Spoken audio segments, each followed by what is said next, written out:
Today's lesson is tips for a financially healthy future.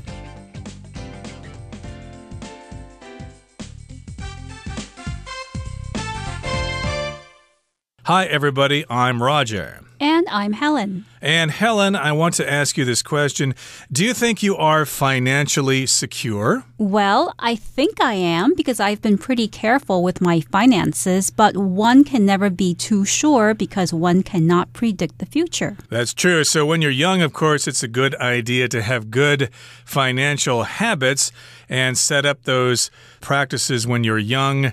Set up those habits when you're young so that you won't have many problems in the future. And today we're going to try to give you some tips for a financially healthy future, how to manage your money wisely. That's right. And that's a skill that's very important to learn from a young age. And it's not often taught in school. And many parents don't really talk with their children about it in detail. There's more focus on making money, getting a good job. But once you've made all that money, you still need to know how to manage your money in order to stay financially healthy. Exactly. So we've got some tips for you today, and hopefully you will have a secure financial future. We wish you the best of luck. So let's get into this right now. Let's listen to the first part, and then we'll come back to discuss it. Tips for a financially healthy future. In school, we acquire knowledge meant to enrich our lives, but one important subject that's usually left out is financial literacy. Knowing how to manage money is a crucial skill, and the earlier you begin practicing it, the better off you'll be. Here are some money management tips to get you started. 大家好，第一部分我们看到动词 acquire 指学习知识或是获得、养成。举例来说 ，Living in a country makes it easier to acquire the native language. 实际生活在那个国家会更容易学会当地语言。或是 After living in England for so long, Chris has acquired a British accent. 在英国住了这么久之后 ，Chris 有了英国腔。再举一个例子 ，While in France, Brenda acquired a taste for red wine.Brenda 在法国期间养成了对红酒的品味。另外，除了上面的意思，这个字还可以指收购或是并购。例如 ，The software company acquired several smaller competitors. 那家软体公司买下了几家较小的竞争对手。接着，我们看到单字 enrich， 这个字是动词，指使丰富、充实或是使富有。像是 Gary learns new words each day to enrich his vocabulary.Gary 每天学习新字，丰富他的单字量。或是 Harry enriched himself by watching an educational documentary. Harry 透过看教育性质的纪录片来充实自己。再来，我们看到名词 literacy， 指某领域方面的知识、能力或是识字、读写能力。举例来说 ，The company implemented training to improve the cultural literacy of its international sales staff. 该公司实施训练，增进国际营销人员的文化知识。或是 The government of that small country hopes to improve national literacy by providing free education. 该小国政府希望借着提供免费教育，增进全国的识字能力。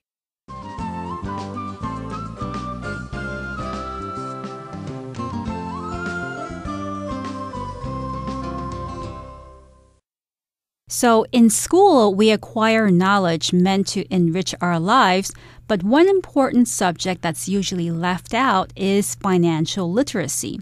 So as we were saying before, when we go to school, we acquire knowledge that is meant to give us a brighter future. So here, to acquire means to get or to obtain something. So when you go to school, what do you get? What do you acquire? You acquire knowledge.And what is that knowledge supposed to do for you? It is meant to, or it is supposed to, enrich your lives or to make your lives better. Right, both practically and emotionally, I suppose. You go to school to learn things for your future career, but also you learn things to make your life better. Maybe you learn how to read certain books or to appreciate art and music and things like that, along with your engineering or computer skills, which you'll probably use in your job. So yes, in school we do get and acquire knowledge. and that knowledge is meant to enrich our lives. That's the purpose. It's meant to do that. If you meet someone in the future that you really like, you could say, "Hello, Lisa, we were meant to be together. That was predestined in the stars. God thinks that we should be together. You must fulfill your destiny." And hopefully you say that not on the first date, but after a while that you've been together. So in school, we acquire knowledge that is meant to enrich our lives. But one important subject that's usually left out, that's usually omitted or not taught, is financial literacy. And literacy here usually refers to the ability to read and to write a language. But here we're talking about financial literacy, which is the knowledge and the competence in a particular area of knowledge. And in this case, we're talking about finance. So if you're financially literate, if you have financial literacy, it means you know how to manage your money and you know how finances work. Yeah, I don't remember there being many classes in school that taught us how to manage our money. And so knowing how to manage money is a crucial skill, and the earlier you begin practicing it, the better off you'll be. So we're describing this as a crucial skill. Being able to manage your money is a crucial skill. Crucial just means very, very important. It's key. It's necessary. You need to have that skill, or else you're going to go broke. You'll get arrested and spend the rest of your life in jail. Right. For the word crucial, I could give you an example sentence, and that is teachers play a crucial role in a child's development. So teachers are very important in a child's education, in a child's development. And also, when we talk about literacy, you can also say computer literacy. Computer literacy is something that's very important for job hunting these days that a lot of older people, perhaps people in their 70s and 80s, don't have because they didn't grow up with computers. Exactly. And nowadays, of course, computers require a great deal of skill and knowledge. It's a crucial skill that we need to have in order to survive. So again, you need to have this skill. It's crucial. And we have the comparative here, the more, the more. The earlier you begin practicing it, the better off you'll be. I could say also, for example, the faster you work, the sooner you will finish, okay, for example. And, of course, that's with the ER. There are other uses for that with more and more. The more you eat, the more hungry you will be. Sometimes that's true. That's true. And, of course, there's the classic, the more the merrier. So if you're having a party, the more people that come, the merrier, or the more fun, the happier the party will be. So we've established that it's important to acquire financial literacy. And now we're going to give you some money management tips to get you started. Okay, we'll do that in just a second now. So let's move on now to the second part of our lesson. We will listen to it first. The first step in financial management relates to savings. When you receive money, say from part-time wages, your impulse may be to spend it immediately. After all, you've earned it, right? A wiser choice, however, is to save a portion of your paycheck for a rainy day. Saving a small fraction each month, around a quarter of your paycheck, for example, can have a huge impact. 第二部分我们看到单字 paycheck， 这个字是名词，指工资或是薪水，像是 David is waiting for his paycheck so that he can pay his bills. David 在等他的薪水，好能支付他的账单。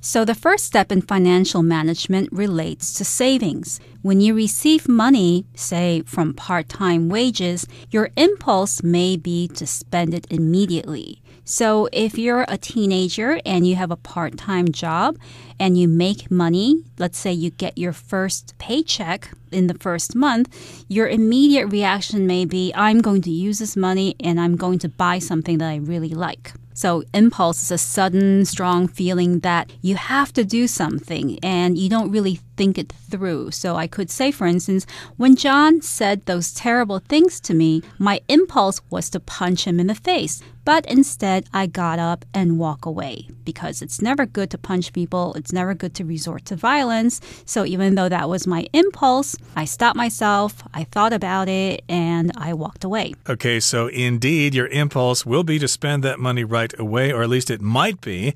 After all, you've earned it, right? You worked hard, you were yelled at by the boss and things like that. So yes, I want to reward myself with something. I want to buy something for myself and treat myself well. But a wiser choice, however, is to save a portion of your paycheck for a rainy day. So that's the smarter thing to do. It's wiser. You want to save just a little bit of a part of that paycheck, and you want to save it for a rainy day. And that's a phrase I think that they have in Chinese. I think it's 未雨绸缪, right? Save a little money for the future when you might need it. Right. And here, a paycheck means the money that you receive for a job that you do, for your work, from your boss or the company you work for. So in the past, people received money, their salaries in the form of a paycheck. So it was a check from your boss. These days, of course, you don't receive paychecks anymore. You might just get the money transferred to your account, or you might get cash in any number of ways. But in English, we still say paycheck to refer to the money that you make from your work. Yeah, I've almost always been paid cash here in Taiwan or with a direct bank transfer. Very rarely have I been paid with a check. But yeah, when I had my first job, of course, and my part-time jobs in college, I always got a paycheck that you would deposit immediately into your bank account.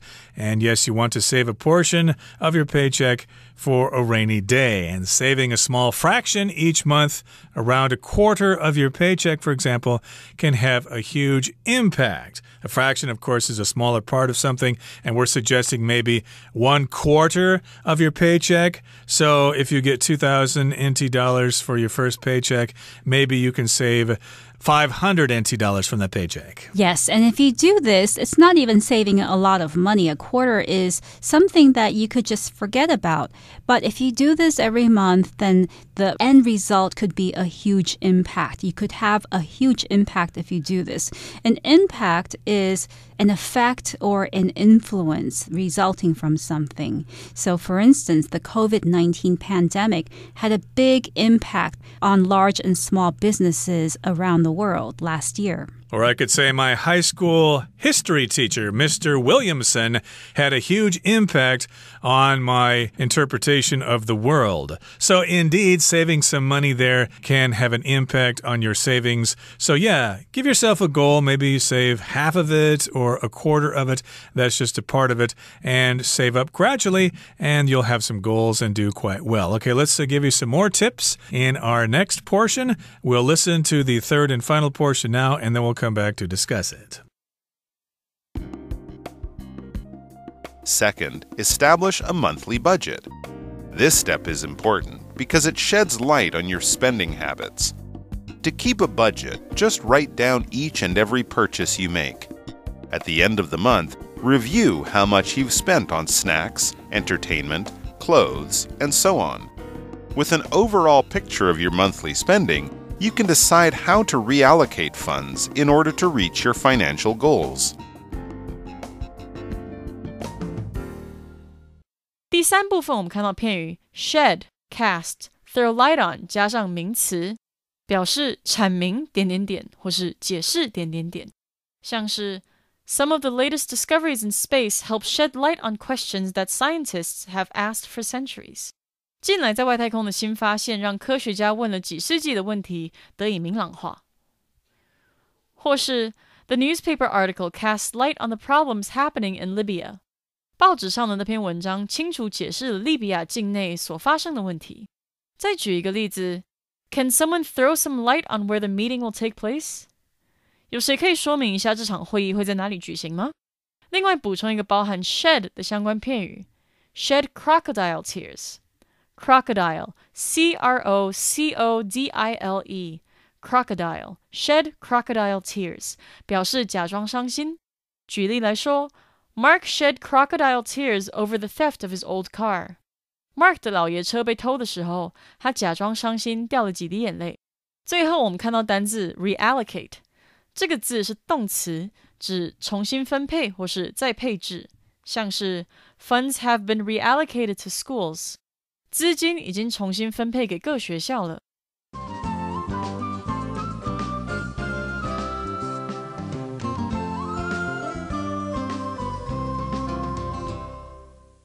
And welcome back. So we're talking about money management or financial management, and we talked before about the importance of saving money. And now we're going to talk about something else that is important, and that's establishing a monthly budget. So second, establish a monthly budget. This step is important because it sheds light on your spending habits. So when you establish something, you start it or you set it up.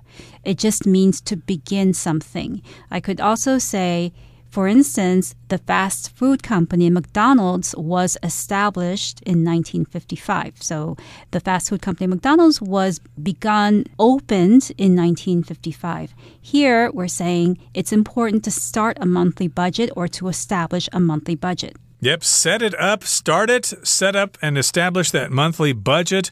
And this step is important. It's crucial because it sheds light on your spending habits. To shed light on something just means it gives you an idea about something. Like me, I don't really have a personal budget. When I want something, I go to the store and I buy it. So I don't really keep track of my expenses that well. But if I were to do this, it might give me some insight. It might shed some light on my spending habits. Oh, it looks like I spend way too much money on coffee and chocolate. I gotta cut back a little. Right. For the phrase shed light on, you could also say the police officers were hoping to find new information that would shed light on the murder case. So the police officers were hoping to find information that would provide additional information on this murder case. Okay, the next sentence here says, to keep a budget, just write down each and every purchase you make. Okay, so yes, you want to keep a budget. Maybe you could get a notebook and divide it into columns and maybe have categories of things you spend your money on, like food and books and applications and things like that, computer software or whatever. So yeah, set up your budget, and you could probably even download an app for your phone. And again, you need to keep track of each and every purchase you make. Write them down, where you bought it, what the item is, and how much money you spent. Yes, and if you find that to be too much trouble, you could always just save your receipts. Save your electronic receipts, your paper receipts from the convenience store, and then at the end of the month, just look at all of your receipts and see what you've bought and calculate and see what the total is of everything that you have bought, how much you spent. You can review at the end of the month how much you've spent on snacks, entertainment, clothes, and so on. So these are some examples of some of those categories. Snacks. Do you buy a lot of chocolate or potato chips? Do you go see movies or go sing karaoke with your friends? Do you buy a lot of clothes?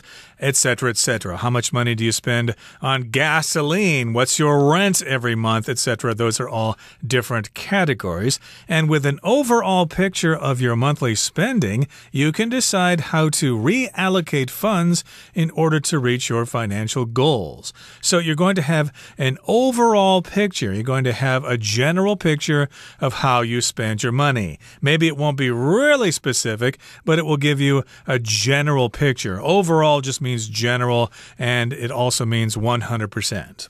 Yes, I could also say the overall price for the project is $10,000. That means $10,000 is what you will pay for everything in this project. It includes all of the different aspects and costs of this project. So that is the overall price. So once you have an overall picture, that is a picture that includes everything, a general picture of how much you spend every month, you can decide how to reallocate funds in order to reach your financial goals. To reallocate is to decide how something will be used for a particular purpose.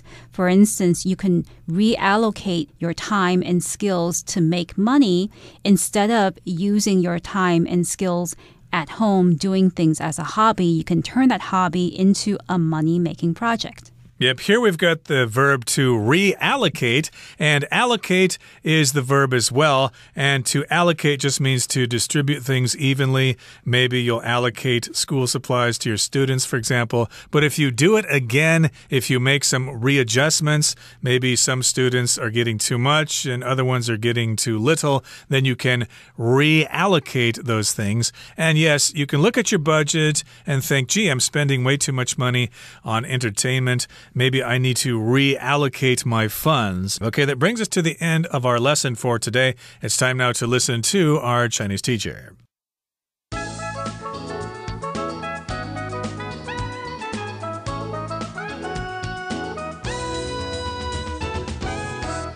各位同学大家好，我是 Hanny。 我们来看今天的文法重点。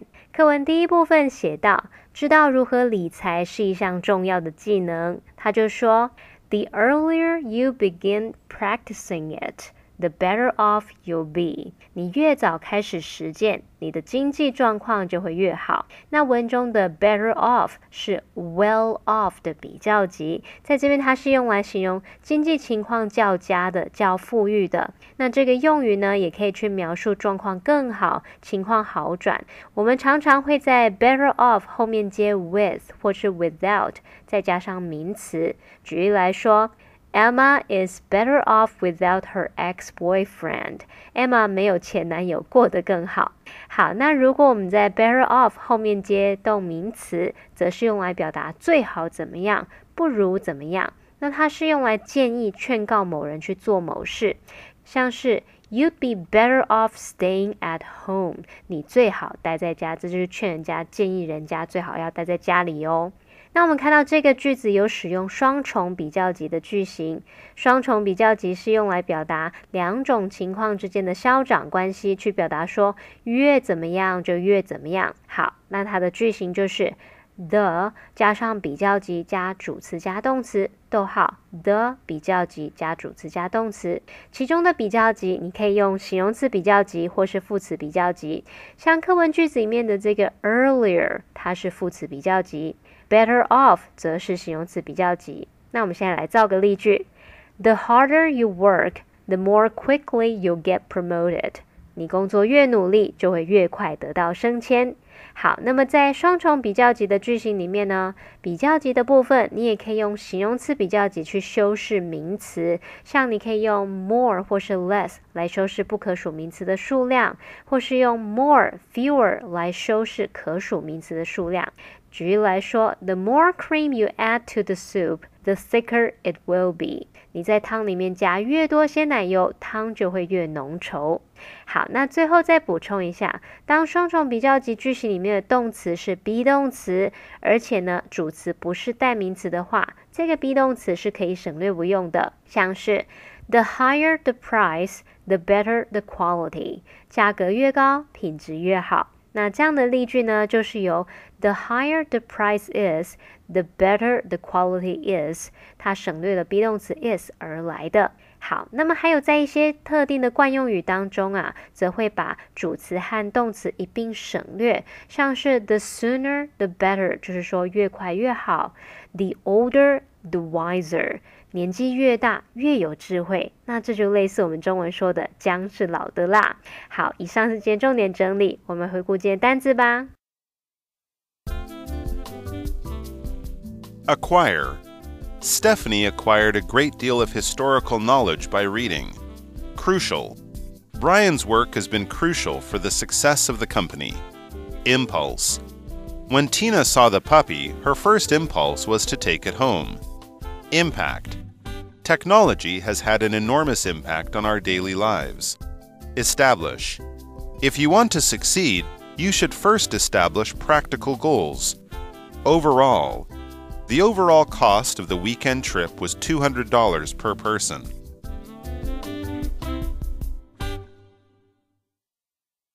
Well, that brings us to the end of another edition of our program, and please make sure you join us again next time. From all of us here, I am Roger.